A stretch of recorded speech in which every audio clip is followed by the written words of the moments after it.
Back on Inside Tennessee this Sunday morning, breaking down the Knox County mayoral primary debate. John North, let's listen to your first highlight, and then we'll talk about it. You know, the people that live in Hardin Valley, the new neighborhoods, they have connectivity. You can go all the way from Steel Road all the way to Pellissippi State on a sidewalk. So there's going to be market drivers that allow that, but I don't think it should be required for every subdivision. It should be case-by-case basis. That was in direct response to question number 7. Should new developments be required to add new sidewalks? You know, I was really, I thought I would see more of a division in answers to this question, and most folks were pretty consistent. I really sort of thought I would see more people saying, yes, we need to do that, because sidewalks have come up with the city, especially lately, where they want to spend more money and they want to do a better job. Knoxville has, in my opinion, a great fault of their neighborhoods, old neighborhoods, where there are no sidewalks. It doesn't make any sense. But what struck me about it, and I thought Brad's response was kind of symbolic of that, was everybody was like, well, we probably don't want to lay it down hard and fast on everybody.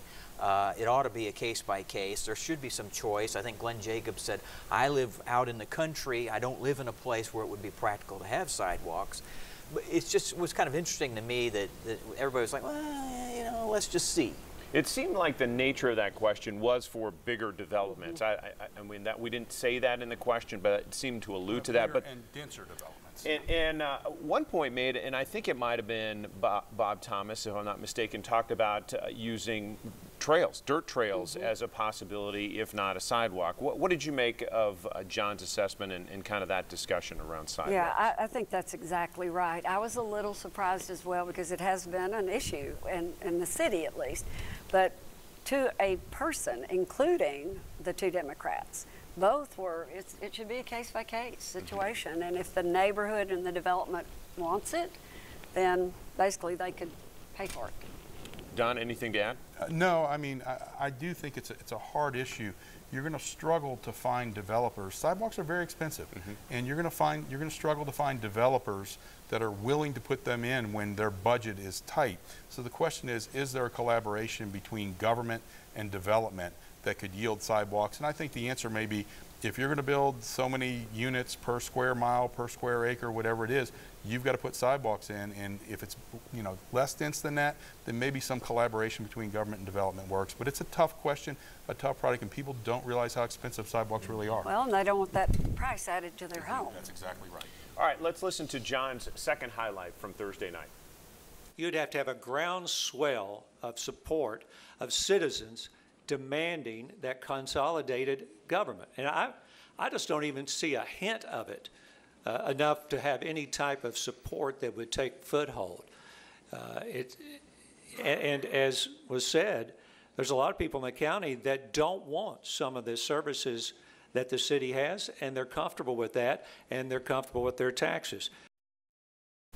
John, this was, again, in response to the metro government question that was asked, and we touched on it before, but what would you add to it? A couple thoughts that I had about that. First, you know, I moved here in the early 90s, and there was interest then in trying to merge more. There was a push by leaders to, let's see about doing this. It ultimately went nowhere, which struck me as, well, I wonder if it's ever going to happen. And then he sort of laid it on the line. I thought, there is no interest right now. There's not even interest politically speaking. Some of them said last night, well, maybe we could consolidate some of the departments. I don't even really see that.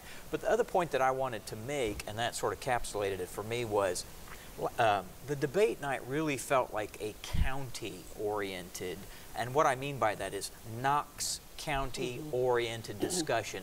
The city might as well not have existed, if you understand my point. And I thought that was kind of weird, because I was like, wait a minute, the city is within the county as well. That's always been a dichotomy and a problem for this community. It really speaks to a reason why consolidated government might actually work here if somebody could get behind it.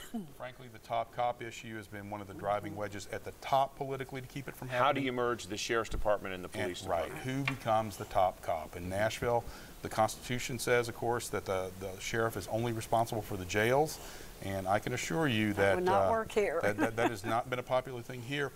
But it is tough. I disagree with John a little bit. I do think that there are people in the know, so to speak, that pay attention, that think there's some services that can be and should be consolidated.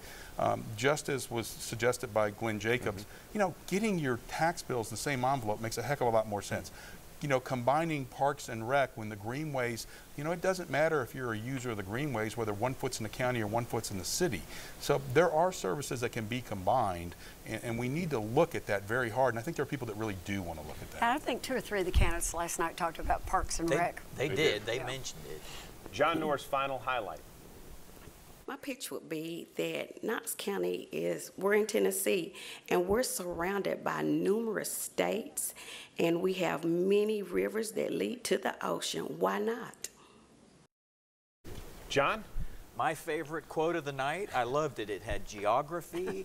It kind of had a flower power kind of aspect to it. It was the most colorful quote. She was responding to the question about, okay, it's come down to Knoxville and Greenville, South Carolina for competition to land a big fish. How do you sell it?